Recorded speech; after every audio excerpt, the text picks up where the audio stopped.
या महानगरपालिकेची सूत्र कुणाच्या हातात द्यायची हा निर्णय आपण घेणार आहोत। आणि हा निर्णय घेत असताना तो काँग्रेस आणि शिवसेनेच्या बाजूने घ्यावा ही विनंती करण्यासाठी या ऐतिहासिक चौकामध्ये आपण ही सभा घेतलेली आहे।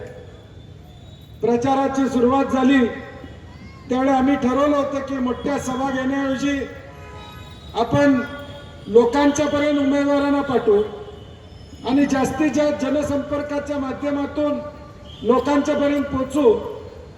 परंतु सगळ्यांनी सांगितलं की इथली सभा यशस्वी असते। जयश्री जाधवांच्या वेळी आपण इथं सभा घेतली होती आणि काँग्रेसला ताकदीनं उभं करण्याचं काम महाविकास आघाडीकडून केलं होतं। आणि म्हणून आज आम्ही अगदी काल अचानकपणे हा निर्णय घेतला आजच्या सभेचा। मला वाटतं परवानगी सुद्धा आम्हाला रात्री 12-1 वाजता मिळाली, कारण की आता राज्यामध्ये सत्ता असणाऱ्यांचंच अधिकारी ऐकतात अशी परिस्थिती आहे। काल रात्रीपर्यंत परवानगी देत नव्हती, कारण की उपमुख्यमंत्र्यांची काहीतरी तो रोड शो इथनं जाणार होता। आम्ही म्हणलं आमची सभा 8ला चालू होणार आहे, तुम्ही परवानगी द्यायला पाहिजे, परवानगी थांबवता येणार नाही। परंतु नंतर कळालं रोड शोला माणसंच आली नाहीत, त्यामुळे मला वाटतं झालं नाही। मी सुनील मोदींना सांगितलं की 7 वाजता स्टेजवर येतो, रोड शो समोर न गेला तर मी नमस्कार करतो। सुनील मोदी म्हणले साहेब रोड शो झाला नाही। अशी अवस्था आमच्या विरोधकांची त्या ठिकाणी। प्रशासनाच्या दबावातून आमची सभा होऊ नये हा प्रयत्न ही मंडळी या ठिकाणी करत होते। रोड शोच्या नावाखाली इथं परवानगी देता येत नाही असा प्रयत्न चालला होता। आम्ही ठणकावून सांगितलं कालचक्र फिरत असतं, आज आम्ही सत्तेत नाही, पुन्हा सत्तेत आल्यावर बघितल्याशिवाय या ठिकाणी राहणार।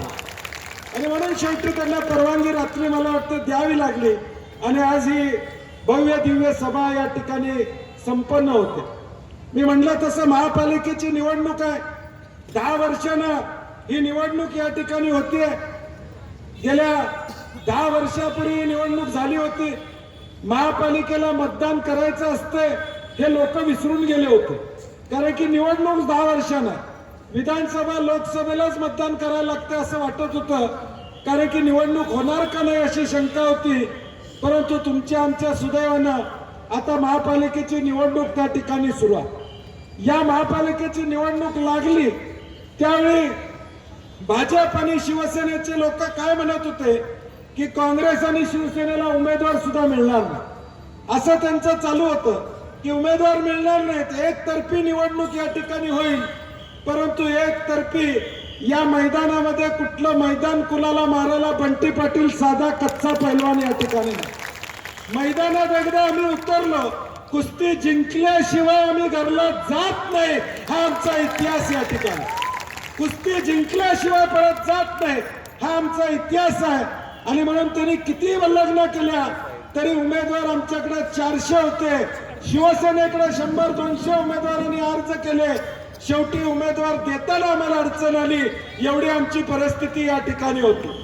आणि या सगळ्या परिस्थितीमध्ये या निवडणुकीला काँग्रेस आणि शिवसेना म्हणून आम्ही सामोरं त्या ठिकाणी जाण्याचं काम प्रामुख्याने त्या ठिकाणी केलं।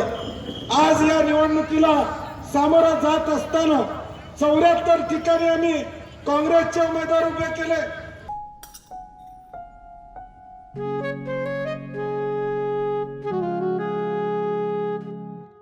बाबा, आज येताना बासुंदी घेऊन या ना। अगं कालच आपण आईचा वाढदिवस होता म्हणून आणली होती ना। ऐकलं, गोकुळची बासुंदी पुन्हा खावीशी वाटतेय। खरं सांगू, मलाही खावीशी वाटतेय। पुन्हा पुन्हा खावीशी वाटणारी गोकुळ बासुंदी। ताज्या घडामोडी पाहण्यासाठी माझा महाराष्ट्र न्यूजला आजच सबस्क्राईब करा।